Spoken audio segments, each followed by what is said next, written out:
Swastiastu. Halo semuanya, perkenalkan saya perwakilan dari tim 4 akan menyajikan kepada kalian tentang salah satu kearifan lokal Desa Tejakula.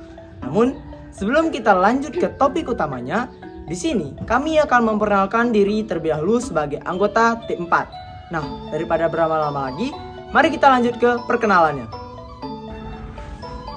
Perkenalkan, nama saya Koma Natagina dengan nomor absen 18. Saya Koma Sintia Dewi dengan nomor absen 20. Saya Nikita Juliase dengan nomor absen 26.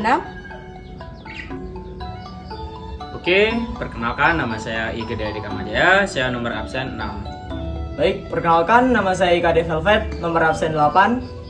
Perkenalkan, nama saya Kade Galasmawan, nomor absen 12. Saya Komaringo Kakako, nomor absen 19. Untuk mengetahui lebih lanjut terkait tari wayang, kami secara langsung mewawancarai seniman tari wayang di Desa Tejakula. Daripada berlama-lama, mari kita langsung ke wawancaranya. Om Swastiastu. Baik, di sini saya berada di Desa Tejakula bersama rekan-rekan saya sekalian. Nah, di sini saya dan rekan-rekan saya mewawancarai salah satu seniman yang berada di Desa Tejakula. Nah, di sini saya dan rekan-rekan saya memilih tema wayang wong. Nah, di sini saya akan memberikan beberapa pertanyaan kepada Bli, Komang, Hendri. Nah, pertanyaan yang pertama, sejarah tari wayang wong. Apa sejarah tari wayang wong, Bli?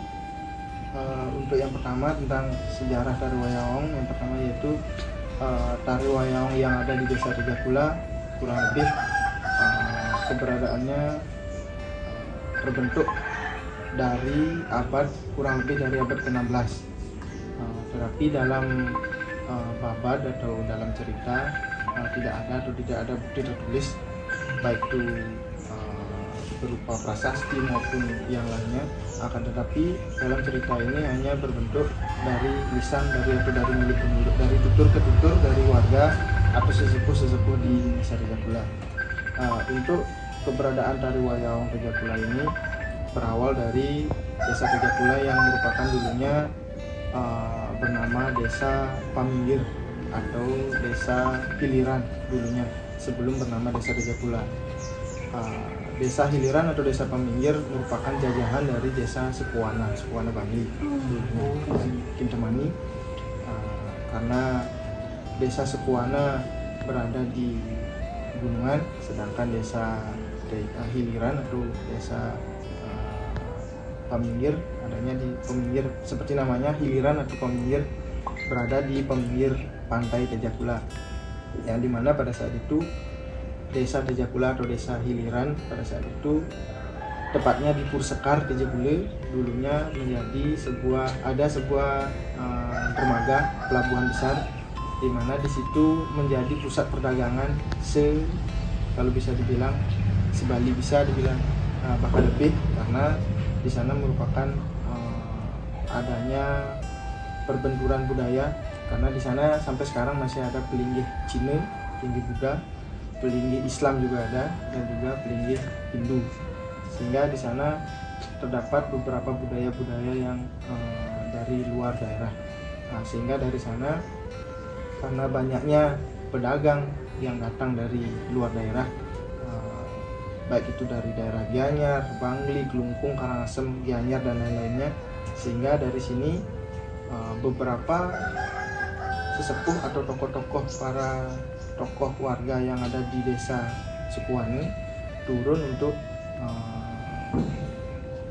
menyelidiki apakah benar keberadaan Desa Paminggir, adanya pelabuhan yang begitu ramai, sehingga dari sana terbentuklah Desa Tejakula, yang dimana pada saat itu bagi warga pendatang yang ingin berdagang di sini diwajibkan untuk menjadi warga Desa Paminggir atau Desa Hiliran pada saat itu, sehingga dibuatkan yang namanya Pemerajan Desa yang tepatnya berada di sebelah timur Purjati.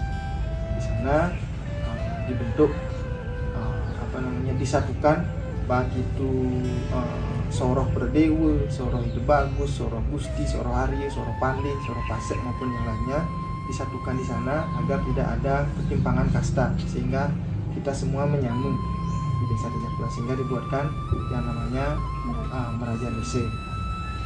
Dari sana para pendatang yang berdagang di sini maupun yang keluarga yang datang dari desa, dari Bangli, Gianyar dan lain sebagainya, seiring berjalannya waktu membawa keseniannya masing-masing, terutama tari Gambuh dan juga tari Parwul yang datangnya dari Bangli dan dari Gianyar kalau tidak salah.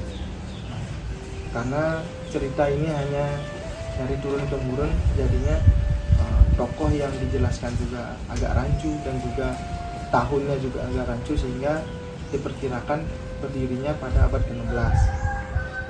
Dari tokoh-tokoh tersebut ada yang membawa tarian Gambuh, ada yang membawa tarian Parwul, sehingga dari sana para seniman-seniman yang lain membentuk suatu kesenian yang sampai sekarang masih ajeg lestari di Desa Tejepule, yaitu tari Wayang Wong Tejepule yang sampai saat ini masih berdiri di Emong di Pura Pemaksan Desa Tejepule. Seperti itu sejarah untuk tarian Wayang Wong Tejepule.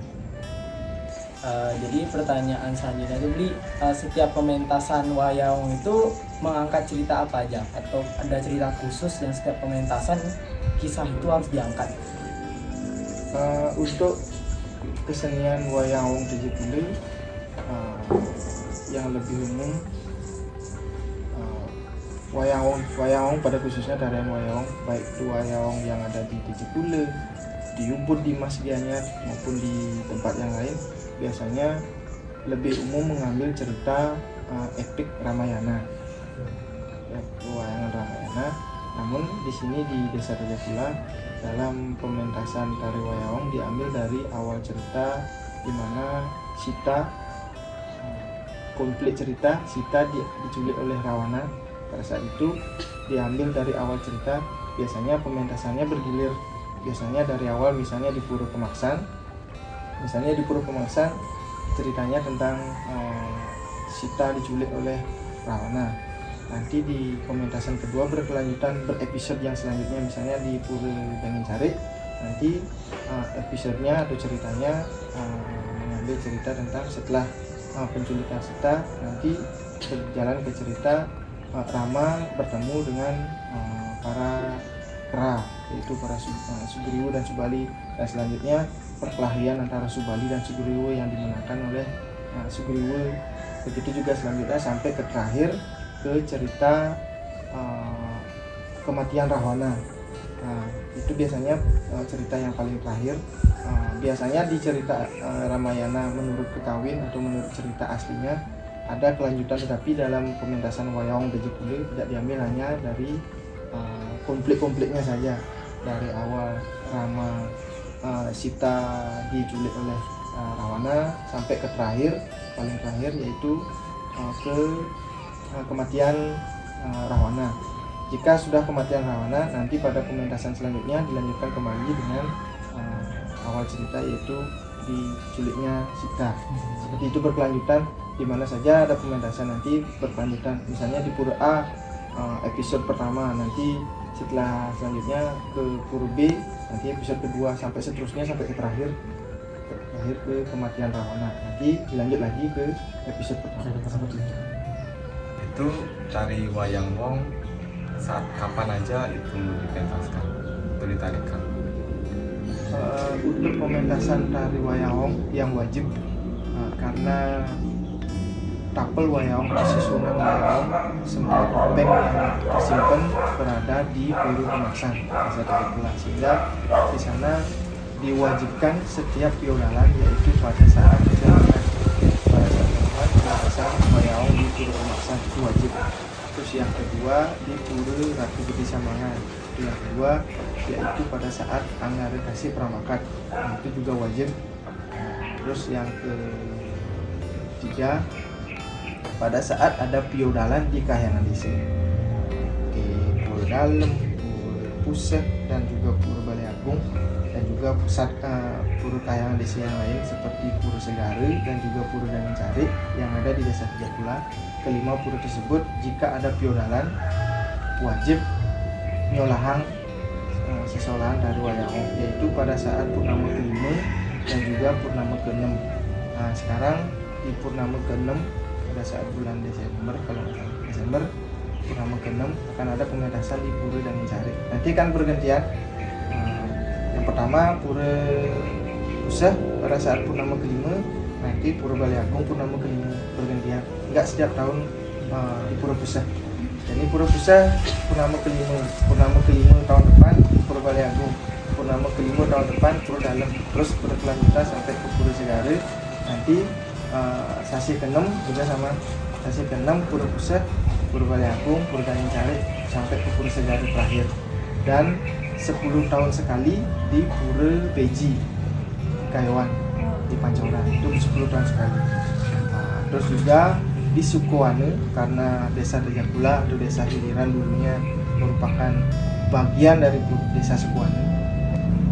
Pada saat Piodalan 20 tahun sekali di Pura desa Sukowane, wayang Tejakula wilayah desa Sukowane di wilayah desa Tejakula yang baru membangun candi, baik itu candi Bentar maupun candi Bilung. Jika sudah selesai, jika sudah melaksanakan upacara keagamaan, melaspas dan lain sebagainya, wajib menyolahkan tarian wayang yang dinamakan dengan upacara ngambek. Jika pura tersebut baru membangun candi, baru membangun candi Bentar, candi Bilung, candi apa sih? Yang penting candi, pada saat upacaranya diwajibkan untuk menyolahkan tarian wayang wong. Nah, jadi mungkin itu saja sedikit bincang-bincang atau wawancara dengan Binya. Nah, terima kasih sebelumnya untuk informasi. Semoga dengan adanya video tentang kebudayaan tradisi wayang wong ini, semoga rekan-rekan yang dapat menonton video ini menjadi mengerti dan mengetahui apa itu seni tradisi wayang wong, sejarah wayang wong. Nah, di sini kami tutup dengan para Masanti. Om Santi Santi Santi.